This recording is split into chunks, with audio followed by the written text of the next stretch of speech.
नमस्कार, मी पंजाब डक। आज आहे 23 मे 2025। मी जात आहे गंगापूरकडे आणि या ठिकाणून समृद्धी हायवेवरून अंदाज देणार आहे। राज्यातल्या सर्व शेतकऱ्याला सांगू इच्छितो की आज आहे 23 मे, म्हणजे आज 23 मे पासून राज्यामध्ये म्हणजे 30 तारखेपर्यंत भाग बदलत, काही ठिकाणी मुसळधार, कुठं रिमझिम, कुठं वडी नाले वाहतील असा पाऊस पडणार आहे, म्हणून हा अंदाज लक्षात. पण शेतकऱ्यासाठी सगळ्यात आनंदाची बातमी म्हणजे खूप शेतकऱ्याचे फोन येत होते पाऊस कधी उघडत आहे, कारण की शेतकऱ्याचे रानं दुरुस्त करायचे राहिले.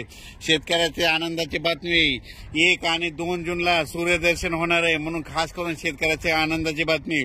पण राज्यात मात्र आज 23 पासून मात्र भाग बदलत जोराचा पाऊस पडणार आहे, म्हणून दररोज 2-2 भागात वेगवेगळा पाऊस पडत राहणार आहे, म्हणून हा अंदाज लक्षात घ्यायचा. सांगायचं झालं तर हा पाऊस म्हणजे 24, 25, 26, 27, 28, 29, 30, 31 पर्यंत सगळ्या राज्यात महाराष्ट्रामध्ये भाग बदलत पडणार आहे, म्हणून हा अंदाज लक्षात घ्यायचा.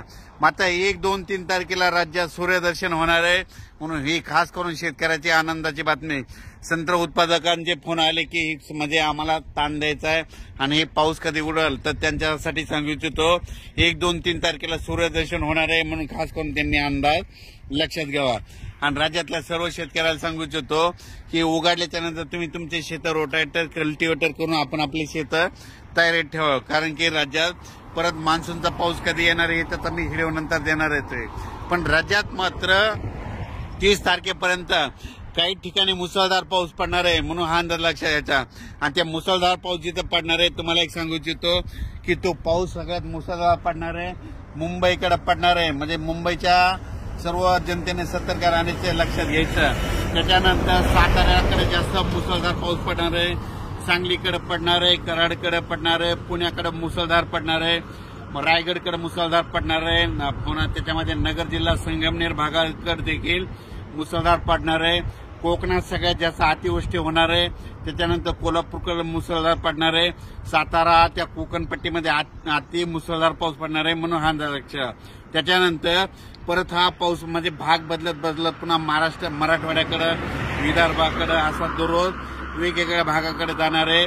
पण सगळीकडे 2-2 दिवस मात्र हजेरी लावणार आहे, म्हणून हा अंदाज लक्षात घ्यायचा. ज्या ठिकाणी जास्त पाऊस पडला नाही तिथं रिमझिम पाऊस पडणार आहे, कुठं निस्ते थेंबच येणार आहे, म्हणून हा अंदाज लक्षात घ्यायचा.